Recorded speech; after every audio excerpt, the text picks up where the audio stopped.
हमारा सिस्टम बीमार है क्योंकि इलाज अब सिर्फ मरीजों का नहीं पूरे सिस्टम का होना चाहिए। ইনি একজন ডাক্তার, কি বলছে ভালো করে শুনে যাও আর বুঝে যাও। আশা করি হিন্দিটা সবাই বুঝবে, আর না বুঝতে পারলে আমাকে বলো, আমি বাংলায় তোমাদেরকে কমেন্ট বক্সে রিপ্লাই করে দেবো।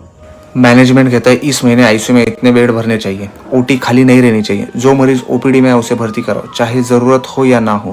क्या हम डॉक्टर है या किसी इंश्योरेंस एजेंट की तरह कोटा पूरा करने वाले सेल्समैन?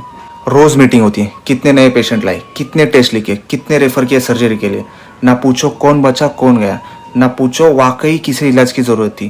और मैं हर रात अपने आप से यही सवाल करता हूँ, क्या मैं अब भी डॉक्टर हूँ या फिर एक टारगेट फुलफिल करने वाला कर्मचारी? माफ़ करना, इंसान हूँ मैं भी। मरीज को संख्या में गिनते गिनते कभी कभी खुद को भी गिनती में शामिल करने लगता हूँ। पर अब चुप नहीं रह सकता, अब ज़रूरी है पूछना, क्या हमारा सिस्टम बीमार है क्योंकि इलाज अब सिर्फ मरीजों का नहीं पूरे सिस्टम का होना चाहिए। ইনি সত্যিই ডাক্তার কিনা আমার জানা নেই, আর কোথাকার ডাক্তার তাও আমার জানা নেই, কারণ এই খবরটা, ওনার এই ভিডিওটা সোশ্যাল মিডিয়া থেকেই নেওয়া।